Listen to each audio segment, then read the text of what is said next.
ធម្មបទគាថាបណ្ឌិតវគ្គទី6ដល់6បុគ្គលគួរឃើញនៅអ្នកប្រាជ្ញាដែលជាអ្នកពោលសង្កត់សង្កិនចង់អល់ប្រាប់ទោសថាដូចជាបុគ្គលអ្នកប្រាប់កំណប់ទ្រព្យឲ្យដូច្នោះគួរគប់អ្នកប្រាជ្ញបែបនោះព្រោះថាការបុគ្គលគប់អ្នកប្រាជ្ញបែបនោះហើយរមែងមានសេចក្តីគប់ប្រសើរឥតមានទោសដល់លិមុខឡើយបណ្ឌិតគួរទូមានព្រានប្រដៅគួរហាមឃាត់នៅជនទាំងឡាយចាកអំពើអសប្បុរសបណ្ឌិតនោះរមែងជាទីស្រឡាញ់របស់សប្បុរសតែម្យ៉ាងមិនជាទីស្រឡាញ់នៃអសប្បុរសឡើយបុគ្គលមិនគួរគប់មិត្តអាក្រក់មិនគួរគប់បរិសថោកទាបគួរគប់តែមិត្តដែលល្អគួរគប់តែបុរសជាន់ខ្ពស់បណ្ឌិតដែលមានសេចក្តីឆ្អែតក្នុងធម៌មានចិត្តជ្រះថ្លាហើយរមែងដេកជាសុខរមែងត្រេកអរក្នុងធម៌ដែលព្រះអរិយៈប្រកាសទុកហើយគ្រប់ពេលធម្មតាអ្នកបង្ហូរទឹកតែងបង្ហូរទឹកទៅអ្នកធ្វើព្រួញតែងពុតព្រួញឲ្យត្រង់អ្នកចាំងឈើតែងចាំងឈើឯបណ្ឌិតទាំងឡាយតែងទូមានខ្លួនដូច្នោះដែរភ្នំថ្មតាន់មិនរំភើបព្រោះខ្យល់ដូចម្ដេចមិញ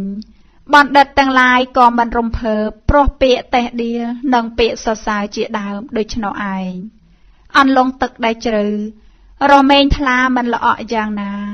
បណ្ឌិតទាំងឡាយបើបានស្ដាប់ធម៌ទេសនាហើយរមែងជ្រះថ្លាសុបសួនយ៉ាងនោះពួកសប្បុរសតែងលះឆន្ទរិកៈក្នុងធម៌ទាំងពួង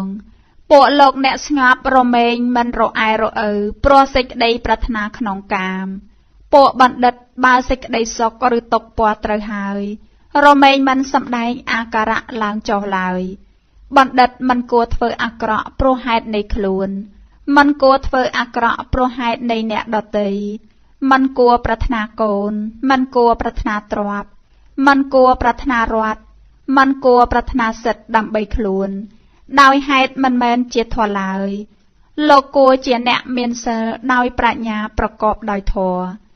បណ្ដាមនុស្សទាំងឡាយពួកជនណាដែលឆ្លងដល់ត្រើយគឺព្រះនិព្វាន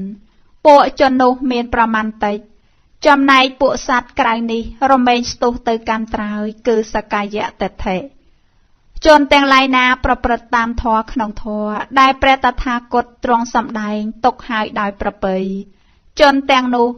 នឹងឆ្លងនៅលំនៅនៃមច្ចៈដែលមិនងាយឆ្លងបានហើយដល់នៅព្រះនិព្វានបណ្ឌិតគួរលះបង់ធម៌ខ្មៅចេញញ៉ាំងធម៌សឲ្យកើតឡើងដោយវិធីចេញចាកអាល័យគឺកាមគុណហើយឈោមទៅរកព្រះនិព្វានជាធម្មជាតិមិនមានអាល័យគប្បីលះបង់កាមទាំងឡាយចេញជាអ្នកមិនមានកង្វល់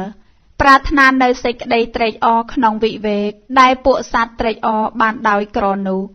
បណ្ឌិតគួរញ៉ាំងខ្លួនឲ្យផរផង់ចាក់គ្រឿងសៅមងចិត្តដែលបណ្ឌិតទាំងឡាយណាបានអប់រំល្អហើយក្នុងអង្គនៃធម៌ជាគ្រឿងត្រាស់ដឹងទាំងឡាយឬបណ្ឌិតទាំងឡាយណាមិនប្រកាន់មាំត្រេកអរតែក្នុងការលះនៅសេចក្តីប្រកាន់មាំបណ្ឌិតទាំងឡាយនោះរមែងជាអ្នកអស់អាសវៈមានសេចក្តីរុងរឿងបរិនិព្វានក្នុងលោកចប់បណ្ឌិតវគ្គទី6